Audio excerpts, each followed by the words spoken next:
रामभद्राय वेदसे नाथाय रघुनाथाय सीताय पतये नमः।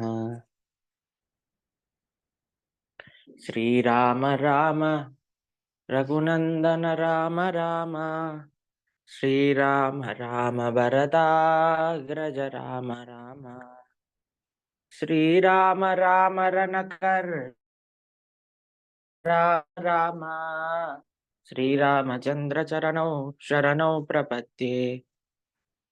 माता रामो मत्पिता रामचंद्रः स्वामी रामो मत्सखा रामचंद्रः सर्वं मे रामचंद्रो दयालु सर्वं मे రామచంద్రో దయాలు. అందరికంటే దయ కలిగిన వాడు రామచంద్రుడు అని ఈ శ్లోకంలో మనకి వివరిస్తూ ఉన్నారు. అటువంటి అందరికంటే దయాస్వరూపము దయాపూర్ణులైన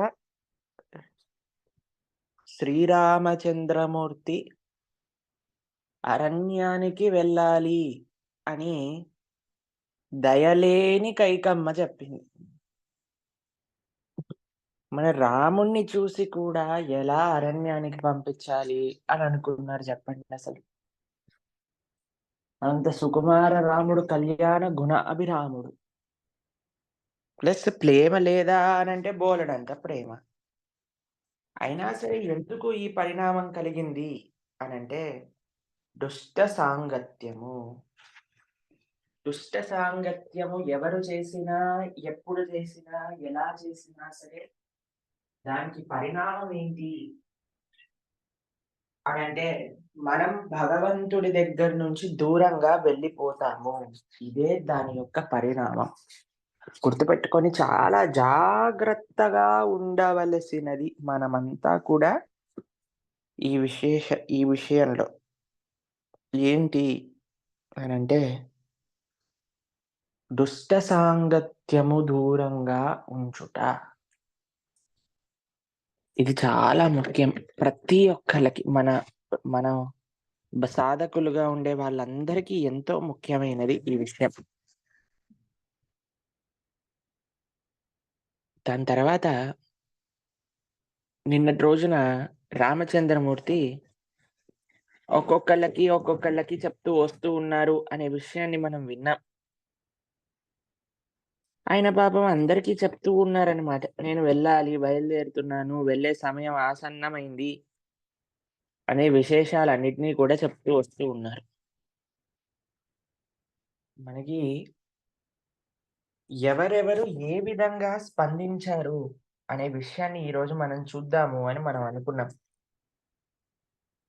ఒక్కొక్కళ్ళు ఒక్కొక్క విధంగా స్పందించారండి.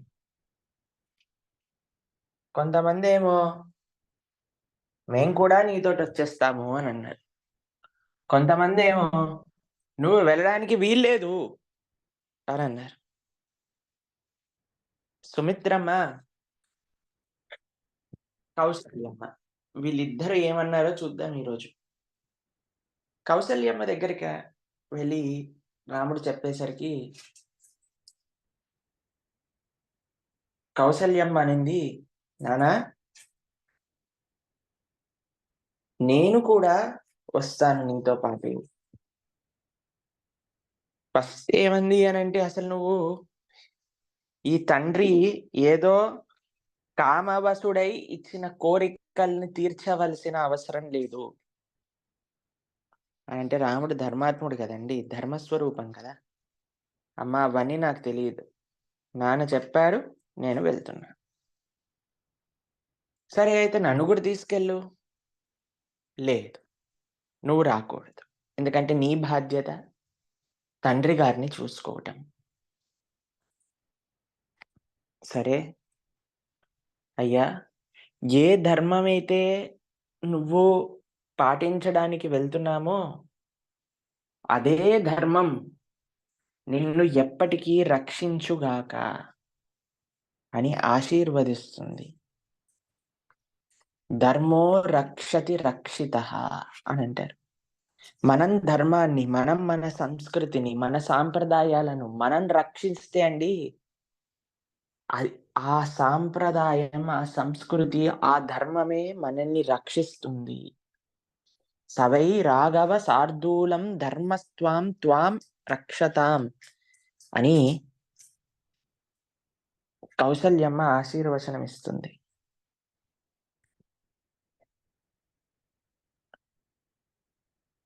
కాబట్టి ధర్మో రక్షతి రక్షితః. దీంట్లో డౌట్ లేదండి. ధర్మాన్ని మనం రక్షించడానికి మనం సంకల్పం తీసుకుంటే, ఆ ధర్మం మనల్ని రక్షించి తీరుతుంది. కానీ ఎవరైతే ధర్మాన్ని నాశనం చెయ్యడానికి పూనుకున్నారో, అటువంటి వారు నాశనం అయిపోతారు. రామచంద్రుడు చూడండి. ఇన్ని లక్షల సంవత్సరముల తరువాత కూడా ఆ రాముడి యొక్క వైభవాన్ని, ఆ రాముడి యొక్క గుణములను, ఆ రాముడి యొక్క తత్వాన్ని, ఆ రాముడి యొక్క రాజ్యాన్ని, ఆ రాముడి యొక్క ఆలయాన్ని, ఆ రాముడి యొక్క రూపాన్ని మనందరం కూడా ఇప్పటికీ తలుచుకుంటున్నాము. అదే ధర్మాన్ని వ్యతిరేకంగా వెళ్ళిన రావణాసురుడిని చూడండి మనం. నిన్న ఒక చాలా బాధాకరమైన పోస్ట్ నేను చూసానండి. ఏంటో తెలుసా? చెన్నైలో రావణాసురుడి యొక్క జయంతి ఉత్సవాలు చేస్తున్నారట కొంతమంది. ఎవరి ఉత్సవాలు? రావణాసుడి యొక్క జయంతి ఉత్సవం. జనాలకి ఈ మధ్య ఇలాంటి పైత్యాలు కూడా పట్టాయి. వీళ్ళందరూ వీళ్ళందరూ ద్రవిడియన్ ఏమంటాం? ద్రవిడియన్ ఫిలాసఫీ ఒకటి పట్టుకొని ఎందుకంటే చాలా మంది ఉంటారండి. చాలా మంది ఇప్పుడు ఈ మధ్య తైత్తర సిద్ధాంతము అవి ఇవి అని చాలా పెరిగిపోయాయి అసలు. ఇవన్నీ ఏంటి అంటే పాపం ఆ రావణాసుడి యొక్క వారసులు మళ్ళీ ఈ ప్రపంచంలో పుట్టినట్టున్నారు. వాళ్ళు వాళ్ళ రాజుని ఈ విధంగా సేవ జేస్తున్నారు. అంతే, దీనికి ఇంకొక విశేషం ఏం లేదండి. వీళ్ళందరూ పాపం ఆ యుగంలలో, ఈ యుగంలో ఉండే రాక్షస సంతతంతా కలిసి ఇప్పుడు ఆ రావణాసుడిని, కంసుడిని, కుంభకర్ణుడిని ఆరాధన జేస్తారు. ఎంత విశేషం, ఎంత విచిత్రం అంటే రావణాసుడిని ఆరాధన. రాముడేదో చాలా గొప్పవాడట, చాలా మంచి రూలర్ అట. రాముడేదో ఎక్కడి నుంచో వచ్చి ఆయనని సంహరించాడట.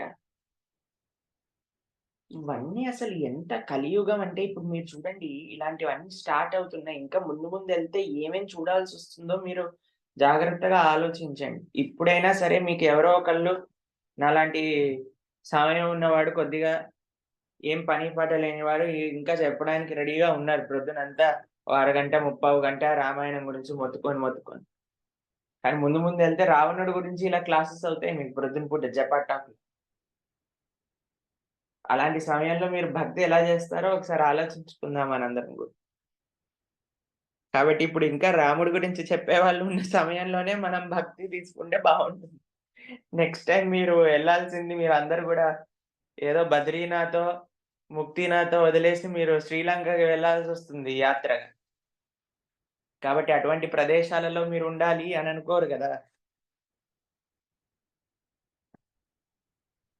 సీతారాముల యొక్క కళ్యాణం చూడరు మీరు. కొన్ని సంవత్సరాలు బోయాక రావణ మండోదరి కళ్యాణాలు గూడా స్టార్ట్ అయిపోతాయి. కాబట్టి ఆ దిశగా ధర్మభ్రష్టం అనేది జరుగుతుంది. మీకో విషయం తెలుసో లేదో, నేనొకళ్ళతోటి మాట్లాడాను ఇలా రావణ పూజ చేసేవాళ్ళని. వాళ్ళ ఇంట్లో వాళ్ళకిద్దరు, ఒక అబ్బాయి, ఒక అమ్మాయి. అబ్బాయి పేరేంటో తెలుసా? మేఘనాథ్. ఇంద్రజిత్ ఉన్నాడు గదా! ఇంద్రజిత్ పేరు మేఘనాథ్ అన్నమాట. మేఘనాథ్ అని పెట్టుకున్నాడు. తర్వాత అమ్మాయి పేరు రావణాసుడి యొక్క కూతురు పేరు పెట్టుకున్నారు. తెలుసునా మీకీ విషయం? ప్లస్ గర్వంగా ఉన్నారు వాళ్ళు ఆ విషయం గురించి. తర్వాత ఈ రావణాసురుడు గురించి సరే అని ఒక డివోటీ నన్నన్నారు, "ప్రభుజీ కొద్దిగైనా వాళ్ళని ఎన్‌లైట్‌మెంట్ చేయండి. కొద్దిగా వాళ్ళకి తెలియని విషయాలు చెప్తారు" అనంటే, సరే అని నేను మాట్లాడుతున్నాను వాళ్ళతో. అసలు వాళ్ళ భగవద్గీతలో మీకు తెలిసుంటే 444 శ్లోకములు మాత్రమే ఉన్నాయట. తెలుసునా మీకు? భగవద్గీతలో ఎన్ని శ్లోకాలుంటాయండి? 700 శ్లోకములు. కానీ వాళ్ళ భగవద్గీతలో కేవలం 444 శ్లోకాలు మాత్రమే ఉన్నాయి. తర్వాత నేను కొద్దిగా ఇన్‌స్టిగేట్ చేయడం కోసమని రావణుడి గురించి చెప్పా. చెప్పంగానే, "ఇలా అంటారు ఆయన మా దేవుడు. మేము ఆయనని ఆరాధన చేస్తాము. ఈరోజు రాత్రి చూడు నీకు సకల దిక్పాలకులు వచ్చి నిన్నేం చేస్తారో" అని అన్నాడు. నేనన్నా, "ఎవడొస్తాడో చూద్దాం. మీరు ఏ శక్తిని పంపిస్తారో పంపించండి చూద్దాం ఈరోజు రాత్రి నేను మేలుకొనుంటా" అనన్నా. అప్పుడు వాళ్ళు కొద్దిగా ఇదయ్యారనమాట. కాబట్టి రావణాసుడు, రావణాసుడి యొక్క చెరలో సకల దిక్పాలకున్నారు. ఏమనుకుంటున్నావు నువ్వు? ఎంత ధైర్యం రావణాసుడి గురించి మాట్లాడడానికి. ఈ విషయం కరెక్టే అండి. రావణాసుడి యొక్క చెరలో సకల దిక్పాలకులు ఉండేవారు. అటువంటి రావణాసుడిని రాముడు మర్దించాడు. సంహరించారు.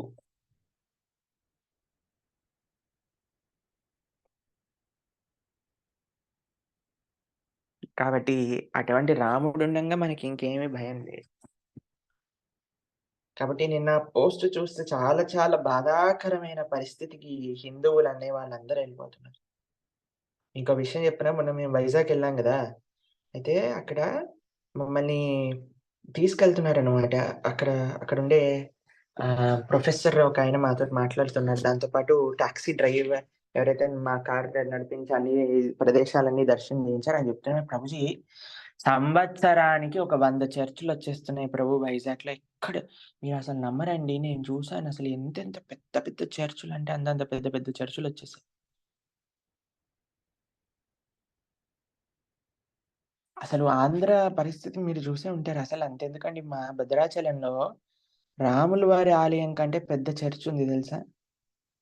మేము కొన్ని సంవత్సరాల ముందు భద్రాచలం దర్శనం చేసుకోవడానికెళ్ళినప్పుడు, ఆ రోజు ఆదివారం పూట కొన్ని వేల మంది చర్చ్‌లో ఉన్నారు. ఆలయంలో అంత రష్ లేదండి. అయితే ఆయన చెప్తున్నారు, "ప్రభుజీ నిజంగా వీళ్ళందరూ వాళ్ళ ఏమంటాము మతము మార్చుకోకుండా వాళ్ళు ఏవైతే ఉన్నారో దానితోటి గవర్నమెంట్ బెనిఫిట్స్ అన్ని తీసుకుంటున్నారు.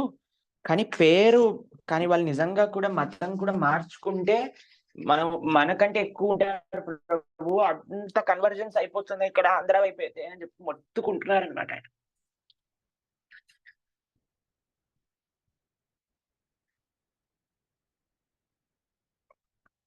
ఆయనొక్కడే కాదు అక్కడుండే టాక్సీ డ్రైవర్ గూడా అదే విషయం చెప్తున్నారు.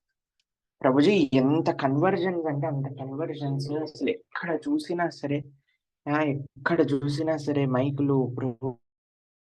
డప్పులు ఇవే నడుస్తున్నాయి.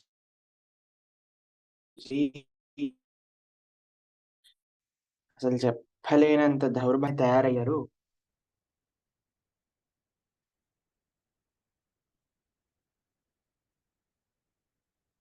ఎంతో మంది ఎంతమందితో పోరాడాలి చూడండి అసలు మన సనాతన ధర్మం నిలబడాలి అనంటే ఎన్ని శక్తులు మనకి విపరీతంగా పనిచేస్తున్నాయి అనేది అసలు మీరు అంచనా ఏసుకోలేని దీంట్లో ఉన్నాం మనం ఇప్పుడు ప్రస్తుత సమాజంలో. అసలు మనం అంచనా వేయలేమనమాట. అసలు ఎన్ని శక్తులు సనాతన ధర్మాన్ని నాశనం చేయడానికి పూనుకున్నాయి అనే విషయం అసలు మీరు ఇమాజిన్ చేసుకోలేరు. అన్ని ధర్మాలు, అన్ని ఇతర రిలిజియన్స్ కూడా మనమే టార్గెట్‌గా పనిచేస్తున్నాయి. 1000 సంవత్సరాలలో ఎంత డిస్ట్రక్షన్ అయిపోయింది. మన సంస్కృతి మొత్తం వేలాది ఆలయాలన్నీ కూడా కూల్చేశారు. మొత్తం నాశనం చేసేశారు.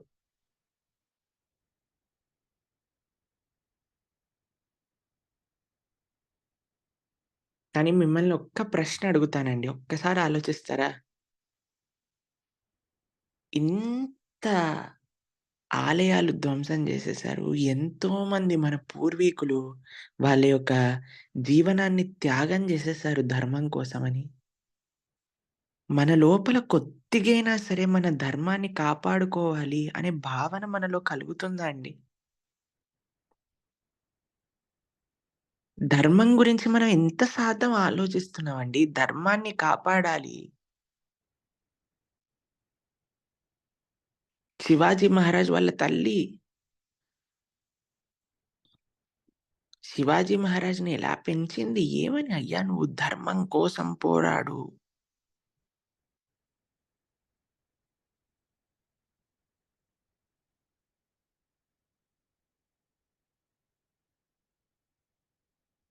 అలాంటి తల్లి ఉంది గాబట్టి అటువంటి ధర్మం కోసం పోరాడే ఒక కుమారుడు అవతరించారు.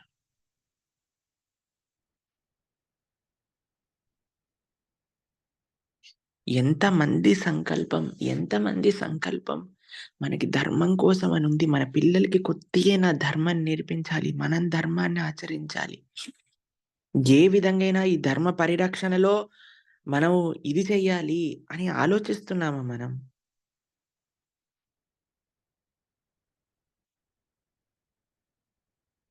ప్రతి ఒక్క హిందువు కూడా జాగరూకం అవ్వాల్సిన సమయం అయింది. ఏం జేయాలి అనంటే, ప్రభుజీ మేమేమన్నా మార్షల్ ఆర్ట్స్ నేర్చుకోమా మనం యుద్ధం జేయడానికి అంటే, యుద్ధం కాదండి మనం చేయాల్సింది. మనం చేయాల్సింది ఆచరణ. మన ధర్మాన్ని మనం ఆచరిస్తూ 10 మందిని కనీసం మన ధర్మాన్ని మనం తెలుసుకోగలగాలి. ధర్మ విశేషాలేంటి? ఎందుకు? మన రాముడు, మన కృష్ణుడు ఏం చేశాడు? ఇప్పుడు చూడండి ఎంతమందికి ప్రభుజీ ఇప్పుడు రాముడు వాలిని వెనక నుంచి ఎందుకు బాణమేశారు అన్న దానికి మేము సమాధానం చెప్పగలం అని ఎంతమందికి రామాయణం విన్నాక కాన్ఫిడెంట్‌గా ఉన్నారు చెప్పండి?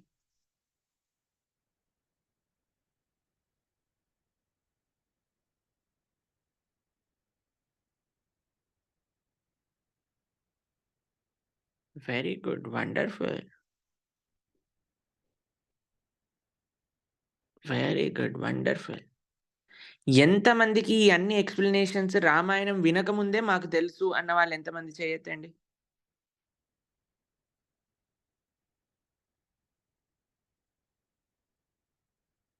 ఒకసారి అందరిని హ్యాండ్ రైజ్ తీసేసేయండి మాతాజీ ఒకసారి.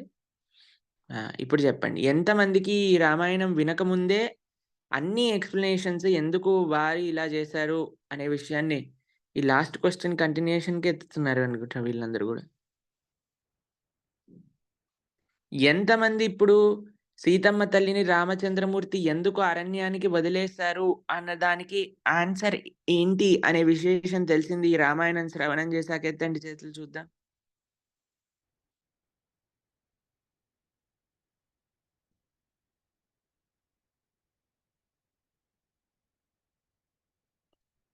Very good. వండర్‌ఫుల్.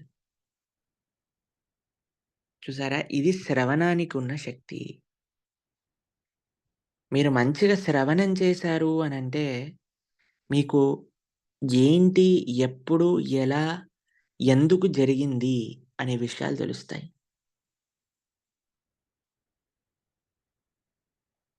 నిన్న ఒక, ఒక Christian research the church research స్టడీసో ఏదో ఒకటి అదుంది. వాడు కామెంట్ పెట్టాడనమాట మన రీల్‌లో. అబ్ అబ్ దేవుడికి, దేవుడికి భార్య అవసరమా? అని పెట్టాడు. అయితే నేను రిప్లైలో పెట్టా, "నీకేం ప్రాబ్లమ్ ఆయన పెళ్లి చేసుకుంటే" అని పెట్టా. కాబట్టి ఆయనే నిన్ను డబ్బులు అడగలేదు గదా! పెళ్లి చేసుకోవడానికి. నీకేం ప్రాబ్లమ్ ఆయన ఇల్లేమి నువ్వు కనిపించట్లేదు గదా! కాబట్టి ఇలాంటివన్నీ ఇలా చిన్న చిన్న విషయాలు చెప్తుంటారండి వీళ్ళందరూ. కృష్ణుడికి 16,000 మందితో రాసక్రీడ చేశారు. మనం మీరు భాగవతం వినుంటే మీకు కరెక్ట్‌గా అసలు రాసలీల యొక్క తత్వం ఏంటో అనేది తెలిసిపోయి ఉంటది. కాబట్టి ఇవన్నీ మనం ఆన్సర్ చెప్పలేదనుకోండి మన మనసులో ఉండిపోతాయి. ఓహ్! అవునా! ఓహ్! కృష్ణుడు ఇలా చేసాడా? రాముడు అలా చేసాడా?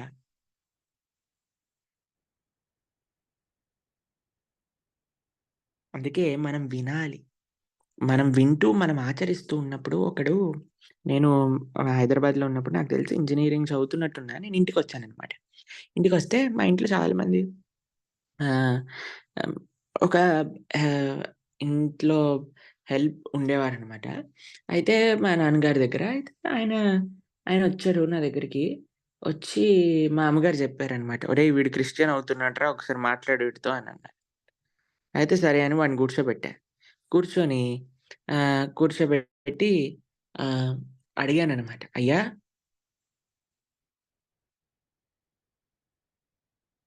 ఏమైంది? నువ్వు ఎ ఎందుకిలా అయిపోయావు? మొన్నటిదాకా బానే ఉన్నావు గదా!"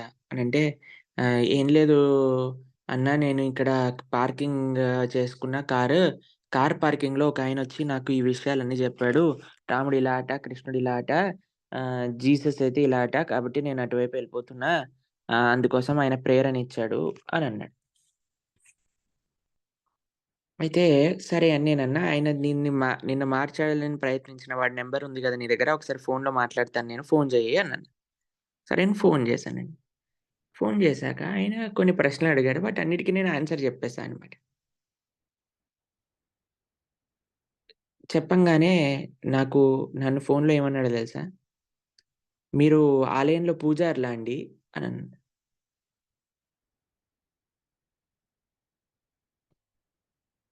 "మీరు ఆలయంలో పూజారులా అండి? అర్చకులా అండి మీరు?" అనన్నా. అంటే అర్థం చేసుకోండి. వాళ్ళకి తెలిసిందే సగం సగం జ్ఞానం. మిడిమిడి జ్ఞానంతో మన వాళ్ళందరూ వాళ్ళకంటే తక్కువ జ్ఞానం తెలిసిన వాళ్ళు గాబట్టి ఓ, ఓ, ఓ, ఓ అని మనం పరిగెత్తుతున్నాం వాళ్ళ వైపు. కానీ రెండే 2 ఆన్సర్‌లు ఇవ్వనే వాడికి భయమేసి "మీరు ఆలయంలో పూజారులా అండి?" అని అడుగుతున్నాడు. కాబట్టి ఎక్కడ ధర్మాన్ని కాపాడగలిగాం వెంటనే వాడు అలా నోరు మూసుకోంగానే వీడు మళ్ళీ హిందూ ధర్మంలోకొచ్చేసాడన్నమాట. ఓహ్!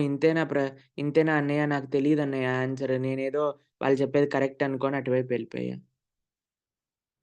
కాబట్టి మనందరం జాగరూకమవుతే ఈ జగత్తు జాగరూకమవుతుంది గుర్తుపెట్టుకోండి. మనందరం జాగరూకమవుతే మన ధర్మం మనం ఆచరించే ధర్మము. కౌసల్యమ్మ ఏం జెప్పింది? "రామా నువ్వు ఆచరించే ధర్మమే నిన్ను కాపాడుగాక" అని చెప్పింది కౌసల్యమ్మ.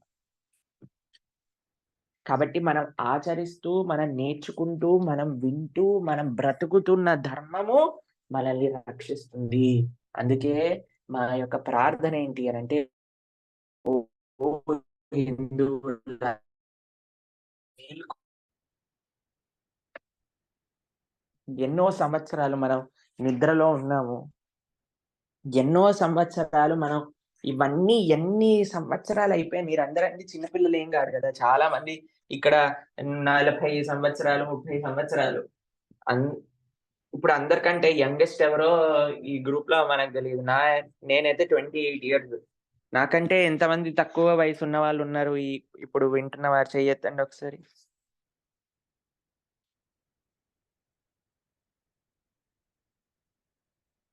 ఉన్నారు బానే వండర్‌ఫుల్. Very good.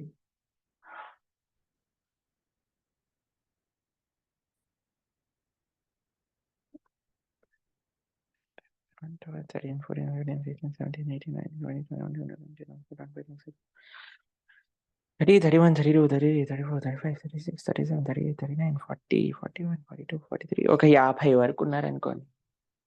మిగతా వాళ్ళందరూ పెద్దవాళ్ళే కదా! కాబట్టి ఎంతమంది జెప్తారు ప్రభుజీ ఈ ప్రపంచంలో మనం హ్యాపీనెస్ పొందడానికి ప్రయత్నం జేస్తే మనం సుఖపడతాము. ఈ హ్యాపీనెస్ దొరుకుతుంది తప్పకుండా అని అనేవాళ్ళు ఎంతమంది చెయ్యెత్తండి ఒకసారి చూద్దాం. లేదండి ఎంత ప్రయత్నించినా సరే, ఎక్కడున్నా సరే బాధలే మనకి రాబోతున్నాయి. ఎక్కడున్నా సరే ఎంత ప్రయత్నించినా సరే మనకి మళ్ళీ హార్ట్ బ్రేకే మనకొచ్చేది. కాబట్టి అందరికి మేము జెప్పే విశేషం ఏంటి అంటే ఒకటే విశేషం. మనం ఆచరించే ధర్మమే మనల్ని రక్షిస్తుంది. ఆ ధర్మాన్ని మనం ఆశ్రయిద్దాం. ఆ ధర్మాన్ని మనందరం పట్టుకుందాం. ఈ ప్రపంచం బాగవ్వాలి. ఈ ప్రపంచం ఒక మంచి మంచి మార్గంలో వెళ్ళాలి. అన్నిటికంటే ముఖ్యమైన విషయం మీకొకటి జెప్తాను. మన మన యొక్క ఫ్యూచర్ ఈ సనాతన ధర్మం ఇన్ని వేల సంవత్సరములు కూడా బయట వాళ్ళ దాడుల నుంచి మనం తట్టుకొని మన పూర్వీకులు వాళ్ళ జీవితాలను ధారపోసి కాపాడిన ధర్మం ఇప్పుడు మనం ముందుకు తీసుకెళ్ళాలి. ఈ కన్వర్జన్స్ ఏవైతే అవుతున్నాయో, ఈ దాడులేదైతే జరుగుతున్నాయో, ఈ సనాతన ధర్మం యొక్క అసలు మీరు చూసే ఉంటారండి. ఒక ఒక మనకి, మనకి ఒక సంవత్సరం, 2 సంవత్సరాల క్రితం జరిగింది. బ ఆలయాలలో ఉండే విగ్రహాలు ధ్వంసం జేసి పడేశారు. ఒక రామాలయంలో రాముడి తల తీసేసి కోనేరులో పడేశారు. ఇవన్నీ న్యూస్‌లు మీరు వినే ఉంటారు కదా! ఎలా ఊరుకోగలుగుతున్నాం మనం ఇవన్నీ ఎందుకంటే మనకి ధర్మం, మన ధర్మం మనం కాపాడుకోవాలి. మన యొక్క సనాతన సంస్కృతి వర్ధిల్లాలి అనే భావన మన లోపల ఉండట్లేదు. రాముడు ధర్మ స్వరూపం. రాముడు ఆచరి ధర్మమే రాముడు ఆచరించిన ధర్మము. ఏంటి అని అనటం కంటే రాముడు ఆచరించని ధర్మం ఏమిటి అని ప్రశ్నించుకోవాలి.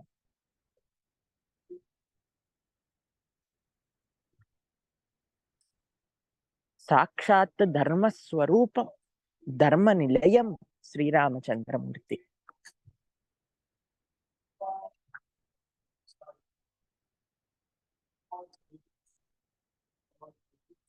కౌసల్యమ్మ ఎంత గొప్ప విషయం చెప్పింది చూడండి రాముడికి. రామా నువ్వేదైతే త్యాగం ధర్మం కోసం చేస్తున్నావో, ఆ ధర్మమే నిన్ను కాపాడుగాక. దీనికంటే గొప్ప ఒక ఆశీర్వాదం ఇంకేముంటుంది చెప్పండి? కాబట్టి మన పిల్లలకి చిన్న అందరం ఏంటి బా చదువుకుంటే డబ్బులు సంపాదించొచ్చు. డబ్బులు సంపాదిస్తే సుఖంగా ఉండొచ్చు. పిచ్చి పిచ్చి చెత్త చెత్త విషయాలన్నీ చిన్నప్పటి పిల్లలకి నేర్పిస్తూ అసలెంత అన్యాయం అంటే అండి అంత అన్యాయం. అసలు మీకైతే కొన్ని కొన్ని విషయాలు మేము చెప్పలేం. మీరు నిజంగా మీ పిల్లలు బాగుపడాలి అని అనుకుంటే, అసలు చిన్నప్పటి నుంచి మీ ఇంట్లో అసలు ఫస్ట్ పెద్దలు టీవీ చూడటం మానేసేయండి. నేను, నేను నా జీవితంలో ఒక అబ్జర్వేషన్ చేశానండి. మీకు నిజంగా చెప్తున్నాను. నా ఫ్రెండ్స్‌లలో కొంతమంది చాలా స్టూడియస్‌గా, చాలా సిన్సియర్‌గా, చాలా మంచి స్వభావం ఉన్నవాళ్ళు. ఒక నేనేంటంటే నాకుండే ఒక ఏమంటాం ఒక అలవాటనుకోండి. ఒక మనిషిని చూడంగానే అసలు ఎందుకు ఈయన వ్యక్తిత్వం ఇలా ఉంది? దానికి కారణాలేంటి? అనే విషయాలు ఎవరైనా యూనిక్ పర్సనాలిటీస్ కనిపిస్తే దాన్ని మేము వెతుకుతూ ఉంటాం అన్నమాట. నేను చేసిన అబ్జర్వేషన్ చెప్తానండి. చాలా మంచిగా చదువుకొని నాకు వీళ్ళ మనస్తత్వం చాలా మంచిది. వీళ్ళు నిర్మలమైన స్వరూపం కలిగిన వారు. చాలా శుద్ధమైన హృదయం కలిగిన వారు అని అనిపించిన వాళ్ళ ఇంట్లల్లో అండి, ఏదో ఒక రీజన్ వల్ల వాళ్ళ ఇంట్లో టీవీలు లేవు.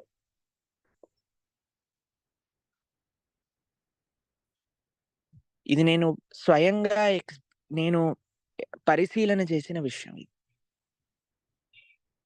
వాళ్ళ ఇంట్లో టీవీలు ఎన్నడూ కూడా వాళ్ళ పేరెంట్స్ ప్రోత్సహించలేదు. చదువు కారణాలనుకోండి, ఏదైనా కారణాలనుకోండి, టీవీ కనెక్షన్ తీసి బయట పడేస్తారంతే.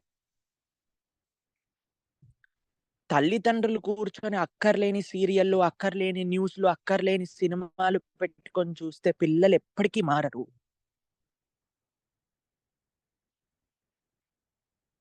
ఎంత అడిక్టింగ్ ఒక్కసారి ఆలోచించండి. అసలు ఎంత టైం వేస్ట్ అయిపోతుందంటే, సినిమాలు, సీరియల్‌లు ఇవన్నీ చూస్తూ అసలు కార్టూన్‌లు పిల్లలకి ఎంత సమయం ఆహ్, మీరు కాపాడగలుగుతారో మీరసలు అన్‌ఇమాజినబుల్ అండి.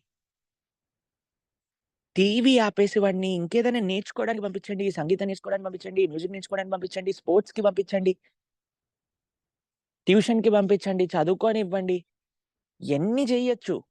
కానీ ఆ టీవీ, ఆ ఫోను, ఆ మొబైల్ ఫోను వాటికి వీటికి మొన్న మేము ఒక ఎగ్జాంపుల్ చెప్పాను. సాక్షాత్తుగా ఆ తల్లిదండ్రులే స్మార్ట్ ఫోన్ తీసేసి నార్మల్ చిన్న మొబైల్ ఫోన్‌కొచ్చేసారు అని. కాబట్టి మనమేం జేస్తున్నామంటే పిల్లవాడికి ఏదో ఒకటి తినాలి, నోరు మూసుకొని ఉండాలి, అల్లరి చేయకూడదు అనే విషయాలలో వాళ్ళకి టీవీలిచ్చేసి, పెద్ద పెద్ద ఫోన్‌లిచ్చేసి ఇప్పుడైతే సెవెంత్ క్లాస్, ఎయిత్ క్లాస్‌లో ఉన్న మీకో విషయం తెలుసా? మాకు ఇంజినీరింగ్‌కెళ్ళాక మాకు స్మార్ట్ ఫోన్‌నిచ్చారు మా అమ్మగారు, నాన్నగారు. ఇంజినీరింగ్‌కెళ్ళాక కూడా గాదు. ఇంజినీరింగ్‌కెళ్ళాక ఒక ఆల్‌మోస్ట్ హాఫ్ సెమిస్టర్ అయిపోయాక అనుకుంటా నాకు తెలిసి నేను స్మార్ట్ ఫోన్ కొనుక్కున్నాను. అప్పుడు నేను ఫస్ట్ టైమ్ వాట్సాప్ ఇవన్నీ చూసింది. ఇన్‌స్టాగ్రామ్ అప్పుడు లేదనుకుంటా నాకు తెలిసి. వాట్సాపే నాకు అర్థం చేసుకోవడానికి చాలా సేపు పట్టిందనమాట. ఏంటి అసలిది? ఏం జరుగుతుంది అని. కానీ ఇప్పుడైతే ఫిఫ్త్ క్లాస్ పిల్లలకి, సిక్స్త్ క్లాస్ పిల్లలకి, సెవెంత్ క్లాస్ పిల్లలకి గూడా పర్సనల్ మొబైల్ ఇచ్చేస్తున్నారు. ఇప్పుడు వాళ్ళు ఏమవ్వాలి చెప్పండి? ధర్మం అంటే ఎక్కడి నుంచో ఊడి పడ్డదండి. ఒక్కసారి సడెన్‌గా పైనుంచి ఢామ్ అని కింద పడదు మన పైన. ధర్మం అంటే మనం జాగ్రత్తగా పరిశీలన చేసుకుంటూ, మనం విన్న విశేషాలన్నీ కూడా మనకి గుర్తొస్తూ ఉండాలి.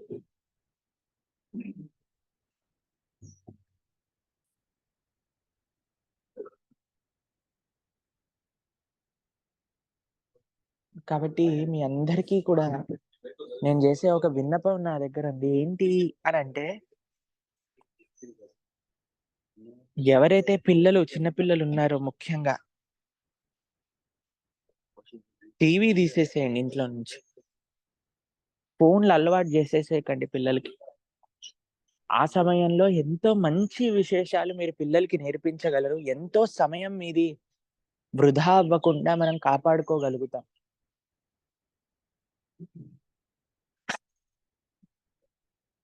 కాబట్టి చిన్నప్పటి నుంచి పిల్లలకి మంచి విశేషాలు నేర్పించడానికి ప్రయత్నం చేయండి.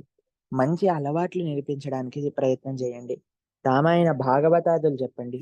పంచతంత్రంలో ఉండే కథలు చెప్పండి.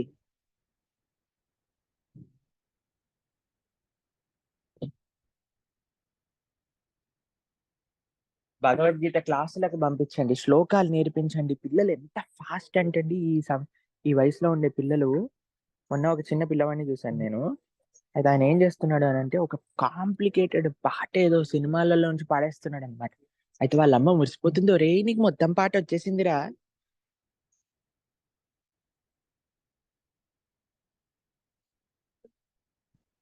చూడండి, ఒక మొత్తం చిన్న పిల్లవాడండి. వాడికి నిజంగా మాటలు గూడా అంత మంచిగా రావనుకుంటా నాకు తెలిసి. 2, 2.5 సంవత్సరాలు, 3 సంవత్సరాలు ఉండుంటాయి. వాడు పాట పాడేస్తున్నాడు మొత్తం.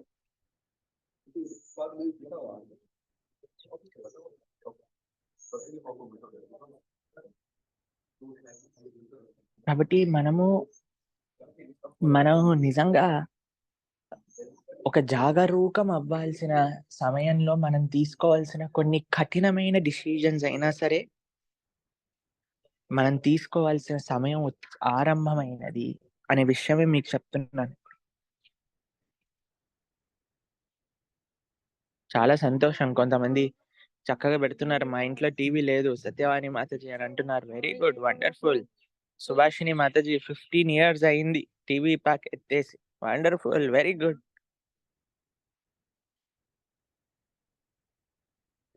కాబట్టి కొద్ది కఠినం అనిపిస్తుందండి స్టార్టింగ్‌లో. కానీ మీరు ఆశ్చర్యపోతారు. ఎంత సమయం మీరు ఉపయోగించుకోగలుగుతారో, ఆ సమయం ఏదైతే మీకు మిగిలిపోతుందో, ఇలాంటి పిచ్చి పనులు జేయటం వల్ల. ఎందుకంటే ధర్మ విరుద్ధమంతా కూడా మన దీంట్లోకొస్తుందండి. టీవీ ద్వారా, మొబైల్ ద్వారా. సినిమాలైతే అస్సలు తీసుకెళ్ళకండి మీ పిల్లల్ని, ముందే జెప్తున్నాను. రోజు మరి ఏం చేయించాలి? మరి పిల్లలకి ఇప్పుడు చూడండి, నేను వద్దు, వద్దు, వద్దు, వద్దు అని చెప్పేసాననుకోండి మీ దగ్గర, మీరనుకుంటారు మరి ఏం జేయాలి జీవితంలో? మీకొక్క విషయం జెప్తానండి. మీ పిల్లల్ని ఒక్కసారి నేను చెప్పే విషయాన్ని ఆహ్, మీరు మనసులో పెట్టుకొని ఆచరించండి. ఏ పిల్లవాడు కంప్లెయింట్ చెయ్యడు. చిన్న పిల్లలున్న వాళ్ళందరూ ఈ విషయాల్ని చాలా జాగ్రత్తగా, నేను చెప్పే విషయాల్ని, ఎక్కడికి మీ పిల్లల్ని తీసుకెళ్ళాలి అనే విషయం మీకు చెప్తున్నాను. వినండి జాగ్రత్తగా. ఒకటి, ప్రతి వారం కూడా సకుటుంబ పరివార సమేతంగా పిల్లల్ని గౌసేవ దగ్గరికి తీసుకెళ్ళండి. గోశాలలో ఆ పిల్లలకి ఆ ప్రేమ, ఇప్పుడు మనం కుక్కలతో ప్రేమని అలవాటు జేస్తున్నామనమాట పిల్లలకి. కానీ దగ్గరికి ఒక గోమాత దగ్గరికి తీసుకెళ్ళండి. గోశాలలో కొద్దిగా సేవ చేయించండి. గోవుకి తినిపించనియండి. గోవుకి మాలిష్ చేయించనివ్వండి. ఆ ప్రేమ ఎప్పుడైతే ఎక్స్‌పీరియన్స్ చేస్తారో అటువంటి వ్యక్తికి ఇంకా ఏమి ఎంజాయ్‌మెంట్ కావాలి అని అనిపించదు. తర్వాత ఇంకొక విషయం చెప్తున్నా. ఇప్పటితో ఆగకండి. జాగ్రత్తగా వినండి నేను చెప్పే విషయాలన్నీ కూడా. ఆలయానికి తీసుకెళ్ళండి పిల్లల్ని. మీ దగ్గర ఏ ఆలయాలున్నాయి? మంచి మంచి పురాతనమైన ఆలయాలు. మొన్న మేము విశాఖపట్నం వెళ్ళినప్పుడు సింహాచలం వెళ్ళాం. తర్వాత చాలా మంది మమ్మల్ని మేము వెళ్ళామనుకోండి. ఈసారి సమయం లేక వెళ్ళలేకపోయాం. శ్రీకూర్మం వెళ్ళండి. అక్కడి నుంచి శ్రీకాకుళంలో మందస అనే ఒక ఉన్నారు. అక్కడికెళ్ళండి. ఎంత సుందరమైన, ఎంత ప్రాచీనమైన ఆలయాలున్నాయి. పిల్లల్ని ఎటు తీసుకెళ్ళలేకపోయారనుకోండి వాళ్ళు బోర్ అయిపోతారు. కాబట్టి ఎక్కడికో అక్కడికి తీసుకెళ్ళాలి కదా! కాబట్టి మంచి ప్రదేశాలకు తీసుకెళ్ళండి. గ్రౌండ్స్‌కి తీసుకెళ్ళండి. వాళ్ళతో ఆడిపించండి. ఏం పర్వాలేదు. ఉత్తి గుళ్ళు, గోపురాలు తిప్పారనుకోండి వాళ్ళు ఇదైపోతారు. కాబట్టి వాళ్ళని ఆడుకోవడానికి పంపించండి. బయట ఎంత ఆడుకున్నా పర్వాలేదండి. కానీ ఇంట్లో కూర్చోబెట్టి వీడియో గేమ్స్, సెల్ ఫోన్‌లో గేమ్స్, టీవీల ముందు కూర్చోబెట్టటం ఇది అన్నిటికంటే ప్రమాదకరం.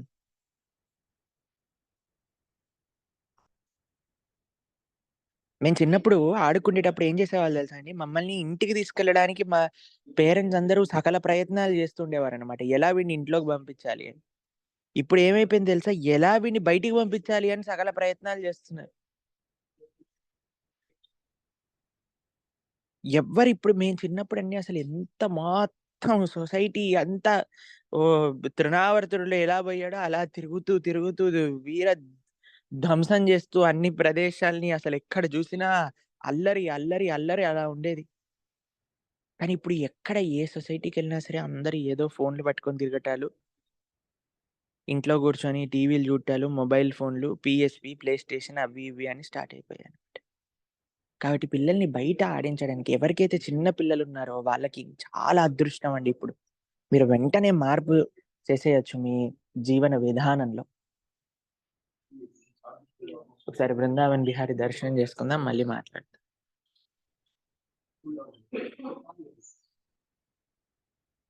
హే కృష్ణ కరుణా సింధు దీనబంధో జగత్పతే గోపేశ గోపికా కాంత రాధాకాంత నమోస్తుతే తప్త కాంచన గౌరంగి రాధే బృందావనేశ్వరి వృషభానుసుతే దేవి ప్రణమామి హరిప్రియ నమో మహావదన్యాయ కృష్ణ ప్రేమ ప్రదాయతే కృష్ణాయ కృష్ణ చైతన్య నామినే గౌరత్విషే నమః.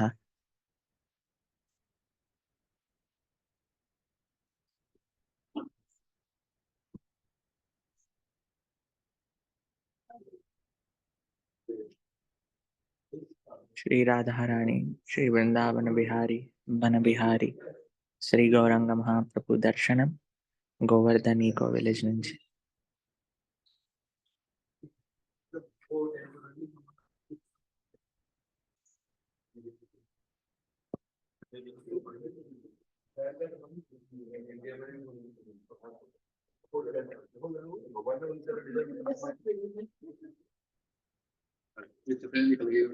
హరే మీరందరూ జపా గ్రూప్ లో జాయిన్ అవ్వండి. జపా గ్రూప్ లో దర్శనం పంపిస్తాను మీ అందరి కోసమని. దర్శనం చేసుకుందరు గాని.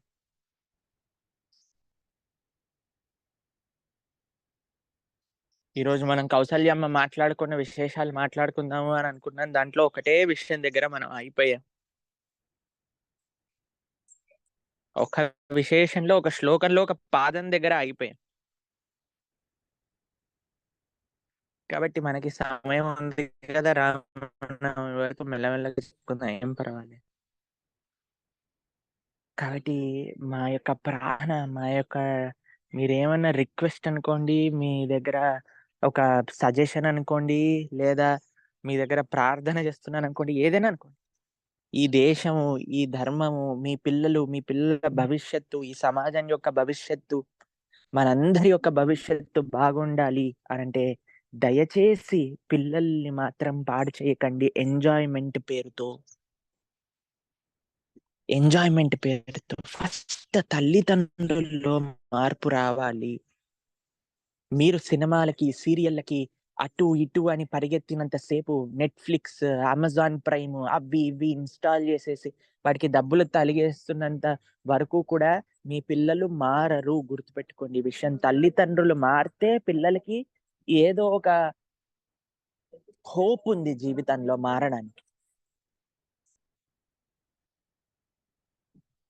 తల్లిదండ్రులలో మార్పు అనేది రావలసిన సమయం ఆసన్నమైనది.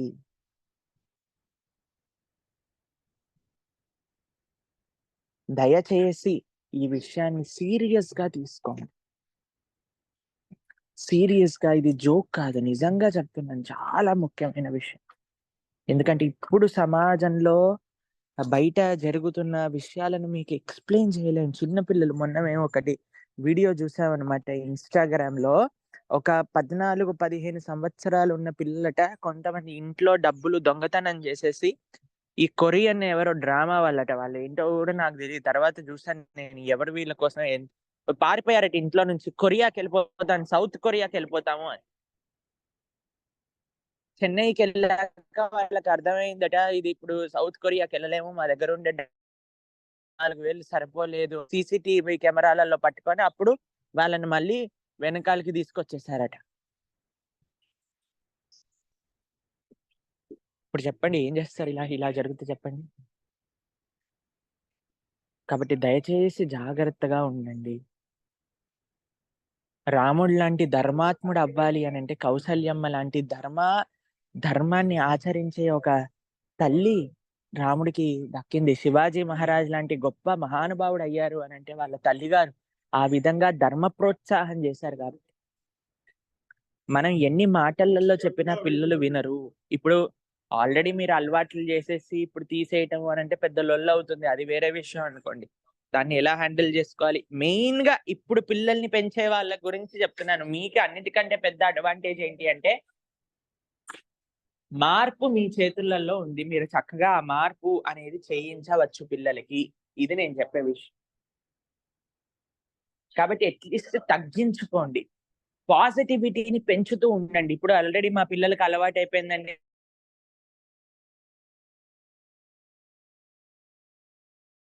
అనే వాళ్ళు ఏం చేయటము అనంటే,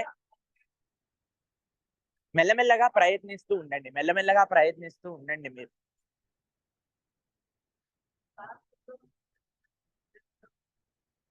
ఎలా ప్రయత్నించాలి? ఏం చేయాలి? తగ్గిస్తూ ఉండండి. ఎంత ఫ్రీక్వెంట్‌గా మీరు బయటికి వెళ్తూ ఉండేవారో, దాన్ని తగ్గించి ఒక మంచి పాజిటివ్ ప్లేసెస్‌కి వెళ్ళడానికి ప్రయత్నం చేయండి. పిల్లలకి సేవ అనేది అలవాటు చేయండి.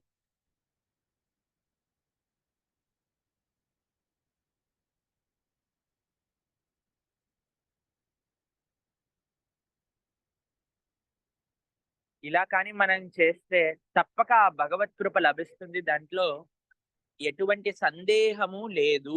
గుర్తుపెట్టుకోండి. సరే, మనం మిగతా విశేషాలన్నీ మాట్లాడుకుంటూ ఉందాం. ఏం కంగారు లేదు. ఈ రోజు నుంచి భాగవత సప్తాహం మనం ప్రారంభం చేసుకుంటున్నాం. తప్పక వినండి. భాగవతాన్ని తప్పక శ్రవణం చేయండి. అందరితో శ్రవణం చేయించండి. చక్కగా ఆ ఆన్సర్స్ చెయ్యండి. ఇంతకు ముందు చేసిన వాళ్ళైనా మళ్ళీ చేయడానికి ప్రయత్నం చేయండి. ఆ బ్రహ్మాండంగా ఆ కృష్ణ లీలల్లో రమించండి. కేవలం మీరు రమించడమే కాకుండా ఈ రోజు నుంచి ఒక్క విషయం మీరు అందరూ కూడా చేయండి. ఏంటి అనంటే మీరు విన్న ఆ కృష్ణ లీలలు మీరు ఎలాగనో దాన్ని అందరికీ ఆహ్, షేర్ చేస్తారో అది కాకుండా ఎవరైతే మీరు స్వయంగా మీరు కలిసే వ్యక్తులున్నారో, స్వయంగా మీరు మాట్లాడతారు గదా! ఎవరితో ఒకళ్ళతో. వాళ్ళతో మీరు విన్న ఆ కథ, ఒక చిన్న లీల పంచుకోండి కృష్ణుడి గురించి. లేదా రామాయణంలో నుంచి మీరు పంచుకున్న విశేషాన్ని వాళ్ళని అడగండి. "నీకు ఈ విషయం ఎందుకు ఇలా జరిగిందో తెలుసునా?" అని వాళ్ళకి చెప్పండి. వాళ్ళు ఇంకో 10 మందికి చెప్తారు. ఆ విధంగా మన ధర్మం వర్ధిల్లుతుంది.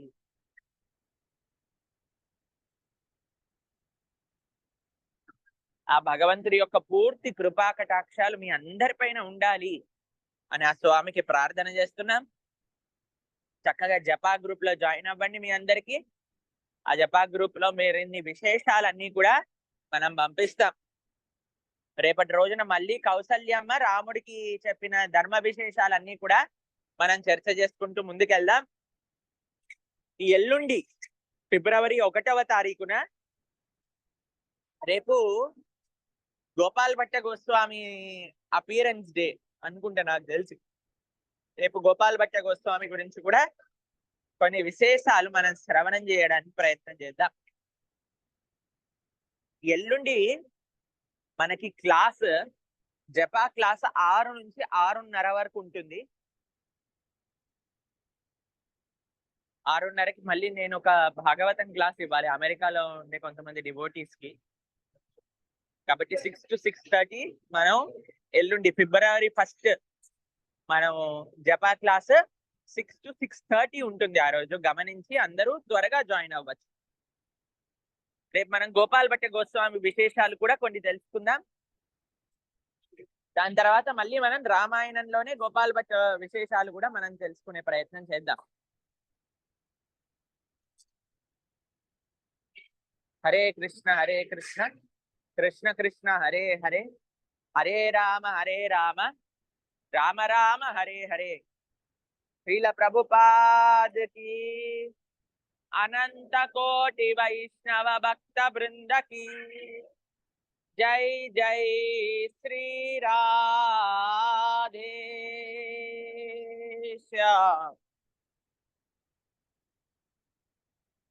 శ్రీరామచంద్ర భగవాన్ की, सीता मैया की, कौसल्या मैया की, सनातन धर्म की